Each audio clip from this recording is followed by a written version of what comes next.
This is my Chapter 9 reassessment. A thin box in outer space contains a large ball of clay of mass m connected to an initially relaxed spring of stiffness Ks. The mass of the box and spring are negligible compared to m. The apparatus is initially at rest, then a force of constant magnitude F is applied to the box. When the box has moved a distance b, the clay makes contact with the left side of the box and sticks there with the spring stretched in amount S. Immediately after the clay sticks to the box, how fast is the box moving? So for this question, we're going to use the point particle system because we're just dealing with translational kinetic energy.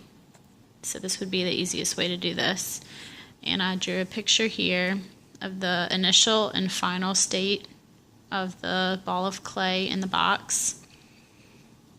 So B minus S would be the distance that it traveled.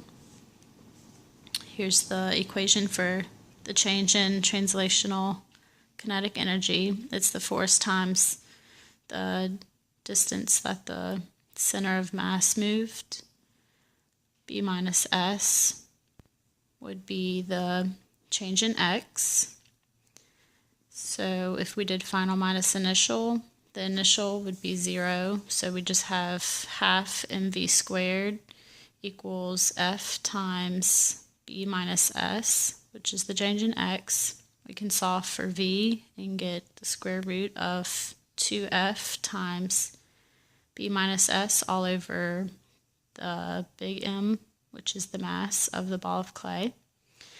And for my second question, what is the increase in internal energy of the clay? This is going to use the real system because the point particle system only deals with translational kinetic energy, so we have to use the real system here. I define the system as the mass, box, and spring. The change in the system, the energy of the system is equal to the work. So the energy of the whole system is going to be the translational kinetic energy plus the potential energy of the spring plus the internal energy, and that's going to equal the force times B, the distance that it moved, which from part A, we already found the change in translational kinetic energy equals F times B minus S. So we can plug that in here for the translational kinetic energy plus the spring potential energy is half of Ks, which Ks is the spring constant of S squared. S is defined up here when it said the amount stretched. And the internal energy is what we're going to be solving for. And that all equals the force times B, the distance. So when we multiply this out, FB and FB are going to cancel, and we can solve for the change in internal energy.